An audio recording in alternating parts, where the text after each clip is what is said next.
Unipod, the podcast for all things management software.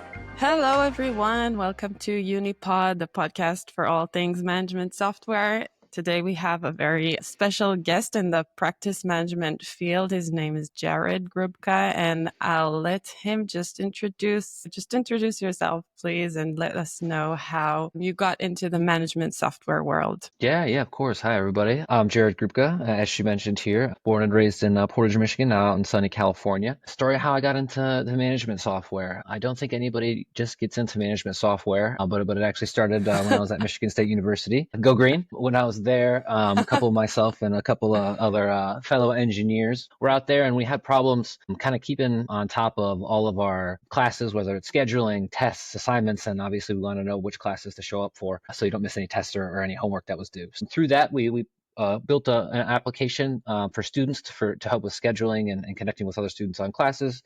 That's what kind of got me into it and made me realize that startups are the way to go. I didn't really want to work at some kind of big company where you can't really ask why or how you do things, and it's more of, hey, kind of just conform to this and do it and fall in line. So with that, I had a successful exit actually out of that when we graduated. I packed up my car, and it was either LA or San Francisco, because at the time, startup space wasn't really too popular or big in the Midwest for too many opportunities. And luckily enough, my suite mate from freshman year at Michigan State was already in LA, and a $600 couch in LA was a lot cheaper than a $3,000 studio apartment in San Francisco. So ended up diving in and choosing LA. From there, met a couple other co-founders. I actually started House Day, which was a fully furnished marketplace for 30 days longer. Since I was living on couches and stuff for almost over a year out there, was doing that for about 6 years, and then had another successful exit. And found myself meeting Salar, our CEO, who was kind of familiar with the dental space. His dad had moved from Iran and was maintenance, dental equipment and stuff like that. So got to get in, and that's kind of how Faliam was born. Oh, wow. But it sounds like you have experience with the management software world, and it already started.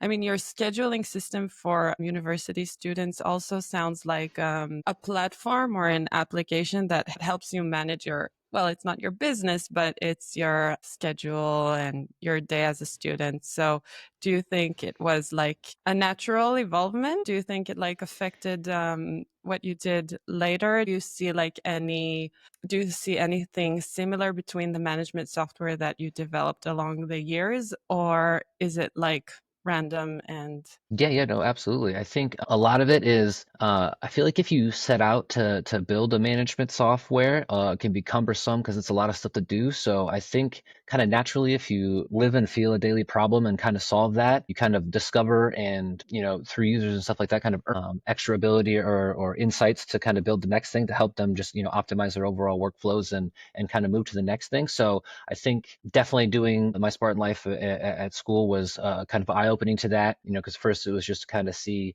hey, when is stuff due in class, when are tests, so you don't kind of miss that stuff. And then kind of naturally through that, it's like, okay, I'm here, this is helpful, it'd be kind of next to how helpful is that? Well, you're connecting with other students in sections, so you can collaborate and do group projects, and then kind of the communication flow between that. And then as you do more things well, you kind of realize how many tools you're using, and it's kind of organic to be like, yeah, I don't want to keep adding more tools or stuff like that. I'd rather kind of expand my existing tool set and ideally cut out more tools. So yeah, it was kind of random, but I think naturally over time, if you're good enough at solving a problem, your product kind of naturally expands into like vertical integrations and things like that. So yeah, never really planned, but I think it was kind of eye-opening back then. It has kind of taught me now where it's, focus on one thing, solve it, and then kind of earns you the right, naturally. And if you're feeling the daily pain to build the next thing that kind of layers on top of the tool as you kind of hit more verticals. Nice. And I'm just curious, do you call the tools that you built management software, or do you have a different term for it? And what is it? Yeah, we call it whatever our customers want to call it, but we kind of call it just more of kind of bringing clarity to the back office, whether that may be across different teams. But we've definitely had some customers kind of refer to it either procurement management, financial management, expense management, or kind of other those things. So it really depends on kind of what teams you talk to that use your product, because they kind of internally also refer to it as different things. But yeah, so it really depends, but kind of overall we're a back office tool, I'd say, or back office management. Okay, cool. So you also said that you started from focusing on one feature and doing that explicitly good and then expanding to other features? Is it something that you see in all the tools that you built? Or because management software is aimed, at least from my perspective, to solve like a lot of problems to a lot of the teams. So how do you choose the first feature? How do you choose how to expand later and where to go? And how do you prioritize that, essentially? Yeah, so actually, both HouseStay and Faliam started as multi-sided marketplaces. HouseStay with, landlords and tenants, and Faliam with dental practices and suppliers. So, Mm. through the two-sided marketplace, that has a lot of challenges in itself, where you're inherently building, a tool that two different stakeholders will use and kind of interact with differently. So it's a large problem set there. So I think building the foundation of that and getting good customer feedback and validation was very important in both of those things, especially at Faliam, because we actually pivoted after about a year to a marketplace, because Faliam came about in around 2021, so right during COVID, when all the supply chains and kind of things were a mess and people had problems getting masks and basic supplies for dental and medical. Um, Oh, so wow. people kind of just Okay, wanted, interesting. yeah. So people kind of just wanted cheap things and just to get the stuff on time and keep their doors open. So after kind of COVID subsided and we got more and more customers who were kind of giving us feedback, a small portion of them, or usually like a lot of the smaller offices, single practices to 3 offices, were really just price shopping and wanted the true marketplace. But as we got larger and larger customers, from 10, 15 to 100, 500 plus offices. They wanted more control over their vendors and a kind of a centralized place to see all of their data analytics, not just across purchasing and supplies, but also expense management. And the accounting flows behind it. So that was kind of our first pivot. But in order to do that well, we had to kind of build a marketplace that people wanted to use and solve to get the feedback from the customers, which was very insightful. And then kind of as we grew our customer base and the variety of our customer base from single practices to larger practices, identified, kind of key themes across all of our stakeholders and identified our true target, I'd say target audience, which would be larger practices, and not so much the comparison shopping of Amazon, if you will, for like kind of just supplies where I come here just to purchase, because we wanted to integrate ourselves and truly make ourselves like indispensable to the business. And we just saw tons of inefficiencies in the dental space. It's very, very old and antiquated. There's still a lot of dentists and doctors who, write things on sticky notes and keypads and Excel sheets. And these are also people who don't, they didn't go to school for business. They didn't go to school for accounting. They're doctors and dentists at heart. So they had a really hard time, kind of just truly getting a bird's eye view of their practice of what's going on and being able to run the business, which was really eye-opening to us, which kind of led to our pivot more into the back office visibility, which has, the purchasing procurement module, if you will, the bill pay and financial analytics module, and as well as all the fun stuff in between, and truly getting their practices and teams, as you get larger DSOs, they actually have dedicated CEOs and financial folks who needed the, detailed tools that accountants need or operations managers need, and truly bridging that together. So we weren't creating more tools and having them add more tools to their toolbox, but instead, kind of vertically integrating across teams and tools that empower both teams, not, hey, this tool, or this team uses tool A, which helps them, but it actually creates more work for the financial team on tool B. And, we kind of observed and got feedback from customers. The best way to truly make ourselves indispensable and become a management software is solve more than one stakeholder's problems, eliminate the tools in their toolbox, not add tools to them, and then also just making their Interesting. communication and streamlined a lot better. Yeah. And it's little things, communication and other things like that, and just using similar systems is often overlooked. And I think is a crucial part of any management software or a tool that you're trying to help organizations make themselves more efficient is, you got to bring people together and eliminate the data, essentially manual data entry and all these invalidations that come up when you're, putting stuff in A and just copying and pasting into B so the next person can start their work and truly help make people work collaboratively. Interesting. I hear that a lot, that with practice management software, the dentists or the vets or the doctors or the estheticians, they are very connected to what they do, but they're not like very business oriented. So how did you read this demand from them for this management software tool? And how did you educate them on how to use it? And was it a challenge? Or because I think that specifically in the practice management software world, vertical is like, it's more challenging. And here you talked about the demand. So I'm curious to see how you filled that. with your tool? Yeah. So definitely, I think the great thing is when we started to get more customers locally. They started in LA, so we were kind of like living and breathing this, and we'd go work with them. It's very hard to solve people's pain if you don't kind of like live it and breathe it day in and day out to see what they're actually doing. So to kind of see what their strengths and weaknesses were, and we were also a growing startup as well. So it's like we had a lot of these. We might not be a dental practice, but we are still kind of figuring out our finances and how to run our books and all these other things. So even though we weren't in the dental space, as a practice, we have our own financial challenges and stuff as we were a growing company as well as a lot of these single practice offices. So that was very eye opening because we were kind of building tools for ourselves as well as tools for the practice, which helped early on.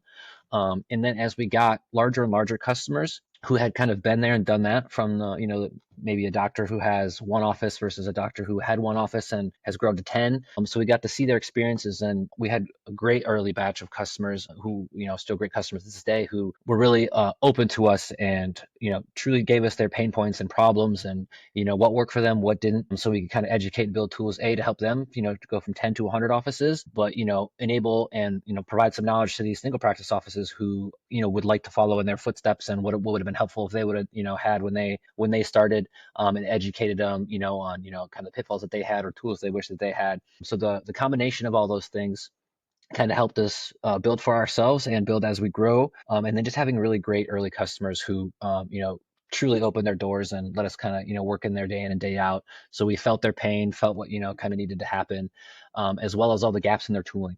Hey, they didn't really necessarily have like, great knowledge of QuickBooks or NetSuite or any of these other things. Neither did we. So we dug in and learned and, figured out, okay, the true where tools connect and disconnect, and integrations are obviously a part of big any, back office tool or management software. So figuring out where those integrations break, what tools kind of limit you and how you can operate as a business, and learning just to make things flexible, but also simple enough for the single offices where maybe a lot of that complexity doesn't come in. And then training, obviously, very hard. The older doctors set in their ways, 60 years old, really, really hard to kind of get them to shift over for what there is. But there's a lot of other great tools that we actually use to help make it really interactive. So obviously, we'll do the personal touch and train them and kind of repeat it several times. But we thought that building into the product was also very important. So self-serve, interactive demos, and there's a lot of great tools out there that you can embed into your product to do so. But truly making it easy for, we like to say if my mom or my grandma can do it, then I think we're in a good spot. So constantly iterating and letting them self-onboard and learn, and then again just being there, with 24/7 support, helping them with what they need. And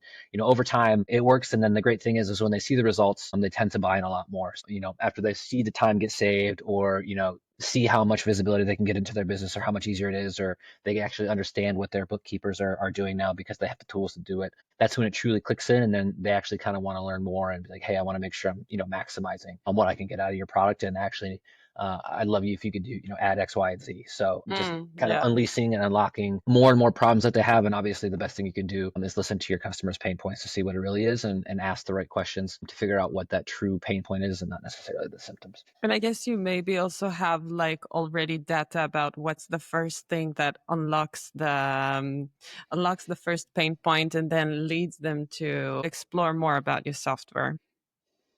100%. Did this include face-to-face training and face-to-face learning with the dental practices? And was it essential, especially in the beginning? And I'll say that I'm asking because I think that a lot of people that imagine building a new management software or a new software in general think that it's something completely online. But I hear more and more founders and leaders of management software saying that it's very, very important to start, foot on the ground and really getting to know these people face to face, maybe training them face to face on your software at first. So I'm curious to see if that's also something that you believe in. Yeah, no, absolutely. That was a big part in learning for us as well. Again, getting to know the early customers, being in their offices. It's very important, especially when you spend so much time building. And, we aren't dentists, so we aren't the one who operate, right? We came from a financial and tech background and applying it to an industry. So unless you, again, kind of understand their pain points and how they actually operate throughout the day, it's very hard to build the software and train them on it. So yeah, to us, being in the offices to train and kind of show them how the software was used and what they struggled with and what wasn't was crucial, because it truly taught us to learn. You have to build to where your customers are at, right? Especially if you don't live it. So you be, oh, hey, people do things in a way that doesn't make any sense. That doesn't, why would they do X, Y, Z? Well, they can get on the platform and now they can do it, this way that's way more streamlined and easy. The problem is that they've been doing it for however many years for a reason, and that's what they're comfortable with. So in order to even get them to understand kind of how your product works, you have to build to where they're at, to where it makes sense and where they can grasp it and then move forward. And it's really hard to do that. And, unless you kind of are in there and sit with them throughout the day and track how they're using it and get their feedback. Because if you kind of build in your own little echo chamber and then you set it on these people, they'll just give up. What they're currently doing is easy to them, right? So if it's any kind of resistance or more difficult to them to use, they'll just revert back to the ways they're doing. So yeah, getting in person to us was crucial, and it was a massive learning experience for us and kind of helped us build around making sure we build to where these practices were at and these users were at to allow them to understand. And then obviously as you grow and you get more feedback, hopefully your product becomes more and more user friendly and you can build more things in to help self-train. But having that in-person touch is very important, and we still do it to this day just to make sure how people are using the software. Is there anything we could do better? Does it add more work to the day? Does it truly make it easier? And then what's that learning curve? Because it could totally help them in the long run, but if it takes them 2 weeks to learn how to use it, not great. And there's stuff that we could totally do on our end to make it a lot more user friendly and more intuitive, which a lot of these softwares start to do well, at the beginning, but as they get larger and add more and more features and complexity, it can also bog users down. So as you add more features and grow, it's also very important to make sure that as you get the complexity of the more enterprise customers and the features and complexity that they want versus the single practice offices, you incorporate it in a way that doesn't overwhelm the individual user. You set it up in a way that's still intuitive for them to use, to maybe leverage some of the features that enterprise want, but don't convolute or completely confuse what they used to do and how it started. Yes, no, very, very important. We still believe in it that day. And yeah, if you're building any software, I'd highly recommend it, because what you think is the best tool, you're not your customer. So listen to your customers, figure out how they work. That is going to pay dividends for you in the long run. And you said that there are some features that are crowding the software. So were there some features you decided to kill along the way, and what were they exactly, and why did you decide to stop them specifically? Yeah, I'd say a lot of complexity from our initial was the marketplace, and people didn't really want that. So that was one of the things we actually had shuttered. Um, which was a good decision for us. That wasn't the ideal customer who wanted the marketplace to truly kind of shop across products and just use it for shopping, because that wasn't what we were going for. But where the complexity came in, and a lot of it is from the procurement side, it's not too crazy because it's just kind of like, hey, I have office managers and regional managers who might want to review orders or approve orders. But even that level of complexity sometimes confuses the smaller offices with when you start to get into user roles and things like that. But the real complexity that we learned when we first launched our bill pay module and the finance module is accounting. If you don't know the weeds, is very difficult. There's a lot of different stuff, GL coding, and it can get very complex very quick. Not too many people know how to maneuver like a QuickBooks or NetSuite or ERP systems and stuff like that because there's so much information there. So the way we originally structured our bill pay, there was a lot of different stuff, even though in accounting, several things kind of touch the same thing. So making it simplified down and distilled down to where at the highest level it's very simple, but if you want to get to that level of granular detail when you're reconciling or auditing or doing stuff like that, you can. So I wouldn't say we sunset any features, but we definitely thought long and hard about how to simplify the UI and truly make it intuitive and not throw too much at the user right out of the gate, but have that granularity if they want it, but they can get there through clicking and certain flows like that and not just kind of throwing it in everybody's face up front, Okay. because that tended to Yeah. overwhelm people. So yeah. Yeah, interesting. So you mentioned about integrations that you have like QuickBooks and NetSuite, but it also sounds like you developed an accounting system yourself. So can you explain about that and how did that evolve? Because it's a bit different than the procurement stuff, right? It's the other side of things. Yeah, absolutely. So on our side, yeah, there are a ton of integrations, and I think there's a trap that a lot of companies fall in where it's like, hey, if I just integrate with X, Y, and Z, certain customers will always want you to integrate with certain things, especially on the procurement side. That was a lot more fragmented. And in the rental space, you kind of see it with there's 500 vacation rental sites, Airbnb, and a lot of them are big one, but there's a lot of other ones. So hey, I want to manage one listing across 500 websites. If anybody integrates with 500 different websites, that's a full-time job in itself, and it can be a trap. So on the procurement side, it was more so building our own API and kind of having people connect to that and making sure that our standard was the best out there, so they would do that. And then on the accounting side, we still don't have all the bells and whistles of ERP systems or QuickBooks or stuff like that. They still use that to close their books at the end of the month. So it was important for us to build out integrations to those big ones, and then partner with third party providers who have way more dedicated teams who are just focused on deep integrations with QuickBooks Sage, ERP, certain things that we don't have time with, but making sure that our accounting standard and the things that we account for in our fields are all there and kind of structured just so it gives our users more flexibility, but can still integrate into their QuickBooks Sage. They're not going to leave their accounting systems that they've been using for years or has all this data in it. So making sure that we can essentially accommodate whatever workflows and structures they want to do in those things on our site, and then have them integrate seamlessly to those big ones. So that's important for us. But we learned that the QuickBooks and all that, they have a ton of features and bells and whistles. The things that people want, at least with ours, was more of the structuring. Hey, I'd like to do XYZ. That's hard to do in QuickBooks, or I can't do it with this other software because it has a rigid integration with QuickBooks where I can only accommodate getting it in there correctly if I follow the specific process, and not, again, allowing them to set it up how they would like and making sure that seamless integration is on the back end. So on our end, yeah, it wasn't more so about building it, but it was about giving them the flexibility and just kind of having a robust system on our end so they can kind of do it however they want, but it still gets into their accounting systems at the end of the day. Quick, clean. It doesn't create more work for the accountants, whoever going in there, having to essentially redo a bunch of work because the integration doesn't do X, Y, or Z, or is so rigid that it breaks certain ways. Nice, cool. But it does sound tempting as a management software to develop more and more features and expand to other areas. From what I hear from you, it's like also important to pause, understand like what's going to be a whole different product and what's a feature that I can add to my software. Yeah, absolutely. I think the motto, almost people have said this before me, but you can do a lot of things, for lack of a better word, shitty or crappy, or you can do a couple of things very, very well. And if you do a couple of things very, very well, people will ask you to build other things that can start out not so great, but they'll work with you and stay with you while you build it to make it better, because you can kind of customize it to their specific needs,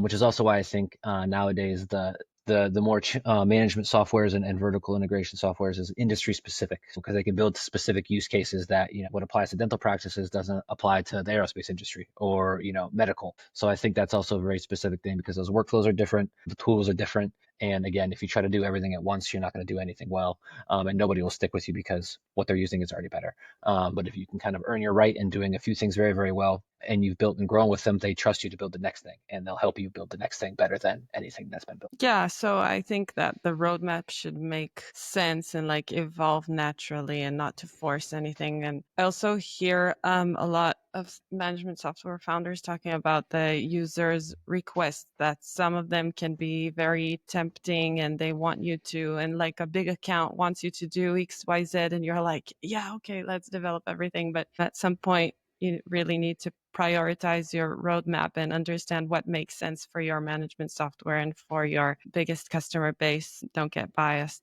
by specific requests. Was there like any surprising user request or user feature that you were like, hey, wow, that sounds really cool, that we should do that, and we can't even imagine? It can be something very specific to the practice management. Sometimes I hear like very crazy stuff. So let's see where this question takes us. Yeah, for sure. Nothing that anybody asked for was too outlandish or crazy. We had one person want to test our support, so they've tried to order a pizza through our support, and they were actually able to do so, or we helped them order pizza through support. But more of the specific ones was people. That was surprising to us was something simple that we didn't really think about because we thought they kind of already did it on a daily basis. It was just kind of aggregating and centralizing their communication, whether it be with supplier vendors, internal, or other back office related stuff, where it's like, hey, I get tons of emails a day. I run around the office. It's really hard for me to check emails. I get stuff on my phone. So just aggregating and centralizing communication in the tool that they were already using and tying it to specific, whether it's orders, action items, or whatever that already existed in the system, was really surprising to us, because we just say, hey, you guys have Slack, or you guys have, your own group chat or anything like that for your organization. So that was one of the most surprising ones to us, that our users love when we did it. After we did it, people who didn't ask for it absolutely loved it, and they got a lot of value out of it. And to us, it was like, should we even waste time on doing that? That seems kind of like, who's actually gonna not read their email anymore or do that? And it was one of our quickest and fastest adopted features, and one of our currently most favorite features, which is wild to think about because yeah, that was never on the roadmap. And yeah, I guess it seemed kind of like a natural output, but I think the central theme that surprised us was yeah, just communication, even within small practices, is incredibly fragmented and time consuming, especially when you're running around the office doing other things. So yeah, that was a surprising one to us. Not too crazy or outlandish, but one of the low hanging fruit that we never even had thought about. Okay, that's cool. And are you talking about only internal communication? No, so external as well, so they can hook up their inboxes and phones and stuff like that, and just kind of centralizing it in one tool for them, and tying it to specific items. Hey, instead of getting 30 random emails about orders today, and then a couple emails from your accountants, hey, what's this purchase for? That was a couple months ago or whatever. Bringing those in, and I hate to use the buzzwords, but leveraging some AI through reading it in and tying those things together, where it's like, hey, this email is from this specific order, ties to this specific thing, centralizing it, and then also the internal messaging between the offices, because a lot of times the accountants might have a question for the office manager who made the purchase or close it out, or the doctor might have a question for that. So centralizing that.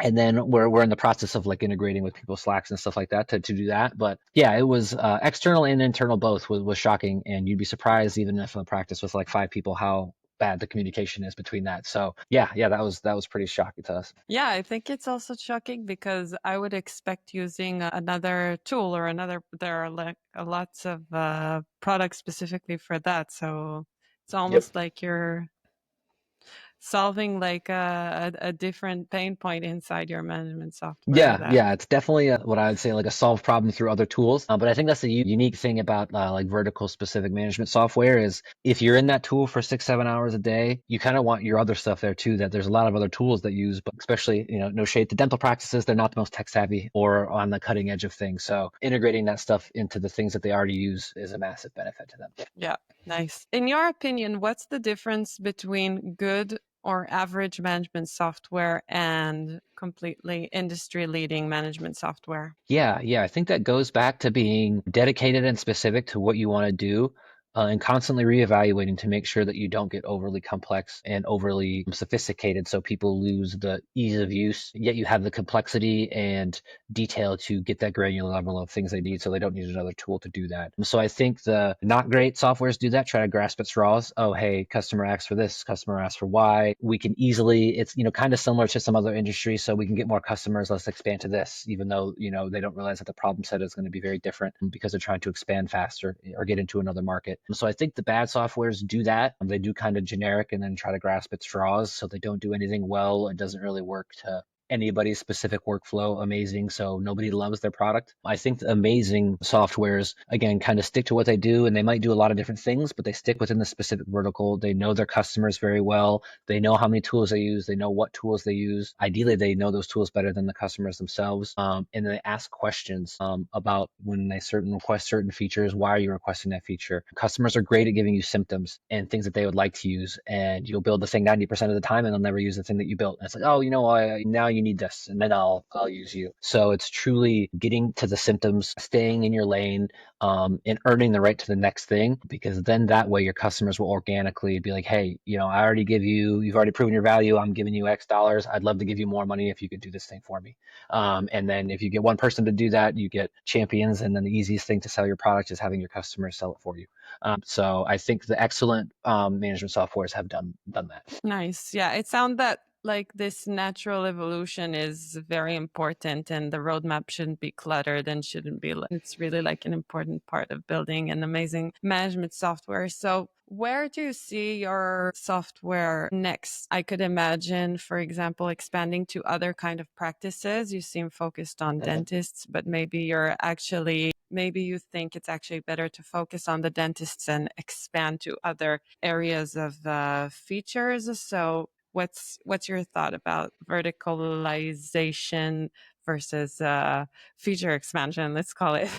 Yeah, absolutely. I think it's definitely a balance. I think it's really hard for softwares to come out and start with enterprise customers just because it requires so much to build for them. They have, things that must be met versus starting with, smaller practices or businesses in general. So for us, I think as we naturally evolve and grow, now that we're up to customers who have several thousands of offices and stuff like that, obviously they'll want features and there's stuff that you have to build for that and, getting on top of things and constantly learning the new problems so you can stay ahead of it. But I think the natural expansion of features is going across teams. So we work with obviously a lot of the operational folks and office folks and the accountants and stuff like that. So again, your software is not only for a specific category of person within an organization. Our goal is to have everybody within a dental practice, whether you use it, whether you're an office manager, an accountant, or a C-level person who needs reports, but doing that, and we're close to doing that. So I think the next natural evolution for us is instead of jumping industries into like medical, since we have a procurement and accounting software, there's unique ability where we've also seen a lot of the suppliers in the dental spaces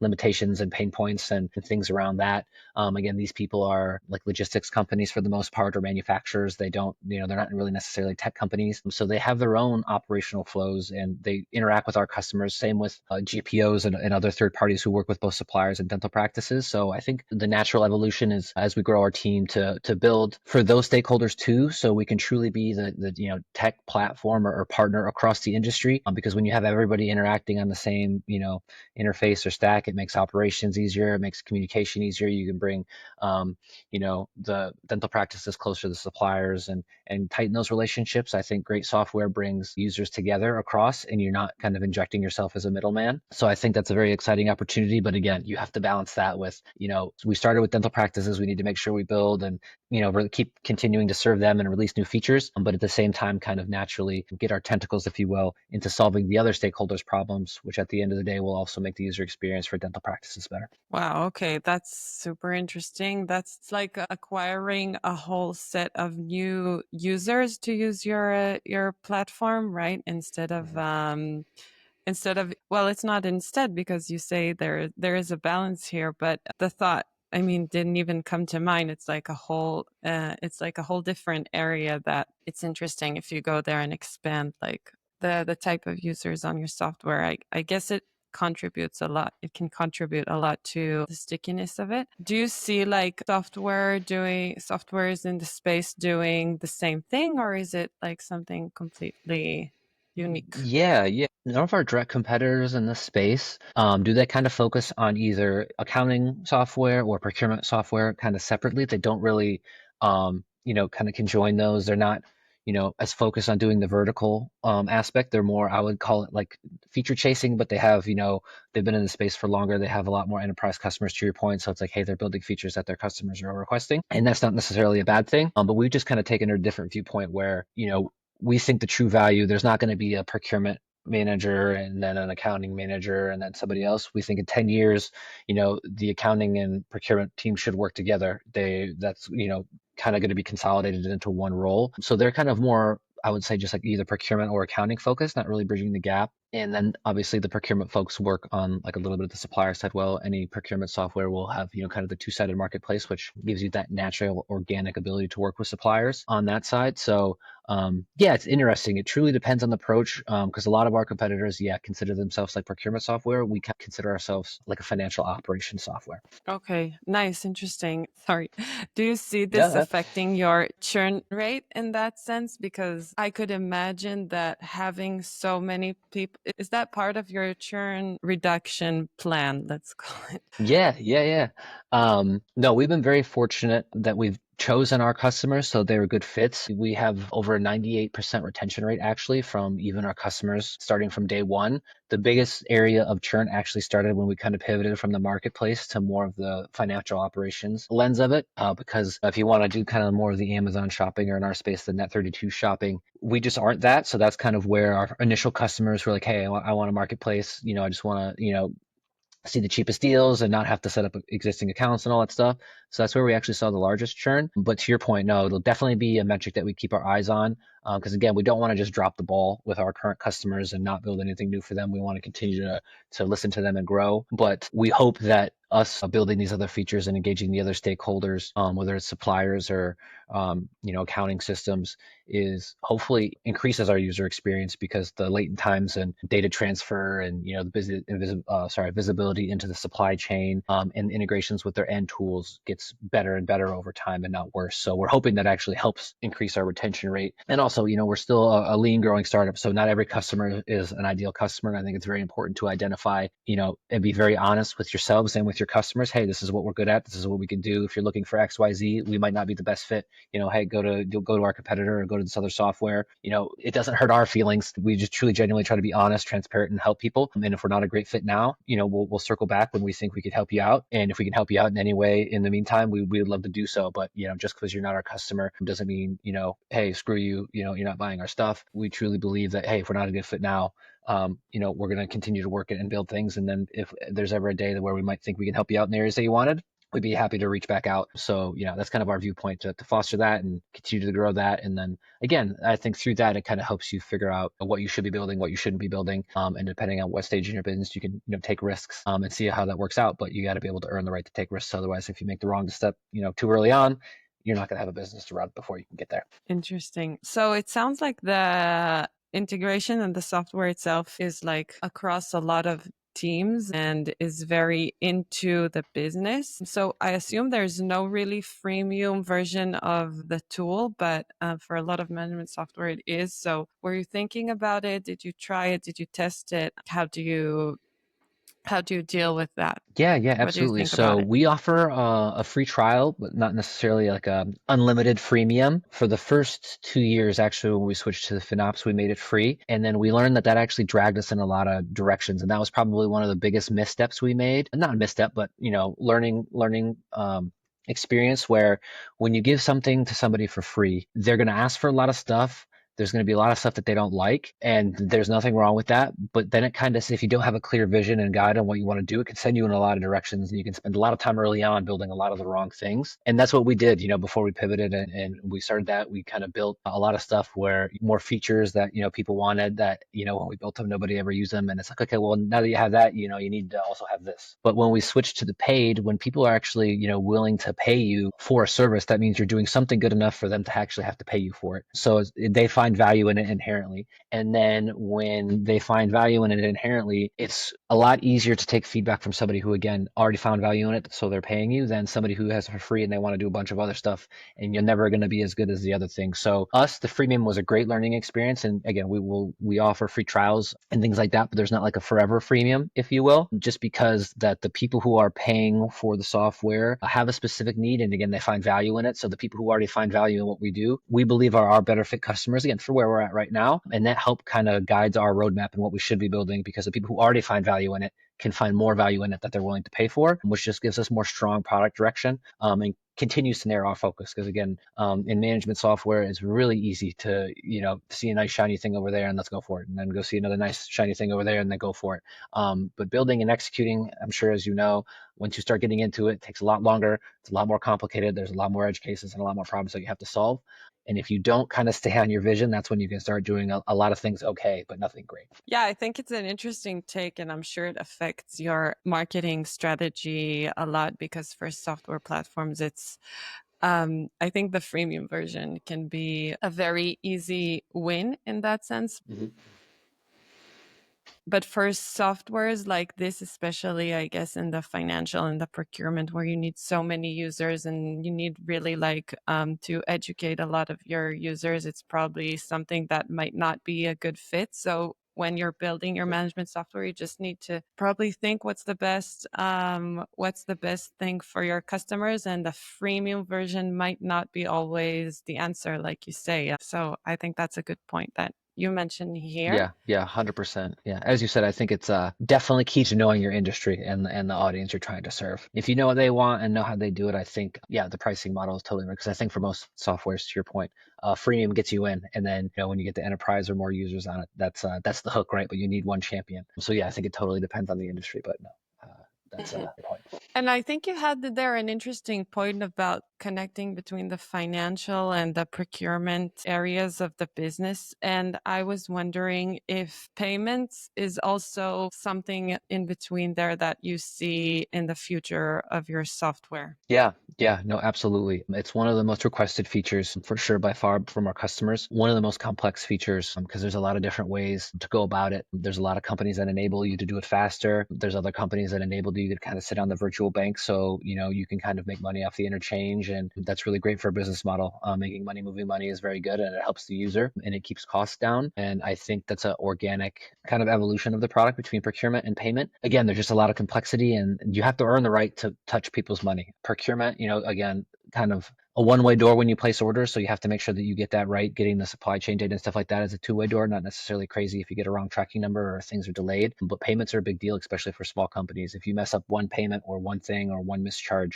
they lose all trust immediately, inherently, and rightfully so. We've taken a cautious approach where we want to make sure that we can fully support that, think that through, and pick the right partners or build up the team to build that right thing. But no, I think payments is definitely kind of a natural evolution. And people have also asked for cards with reward points and all that other stuff. Doctors love using their Amex cards to get their points for their vacations for their business. So yeah, no, I think it's definitely very important. And to your point, a natural kind of bridging of the product to get them more immersed and honestly retain customer loyalty. Because if you can manage their payments and you're managing their financial system and procurement, and you can build up a nice rewards program or something like that. It's one of those loyalty things that I think buys a lot of stickiness.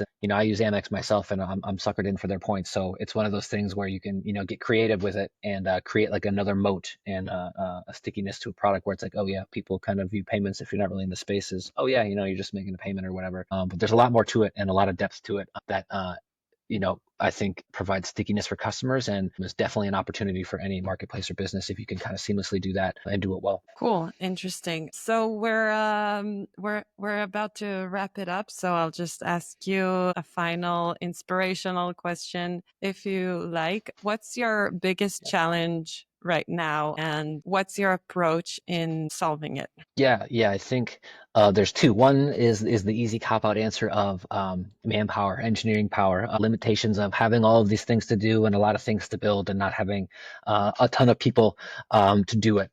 The more complex one, and I think that more companies have to deal with, small, medium, and large, is managing your product roadmap. What should you be building? What should you not be building?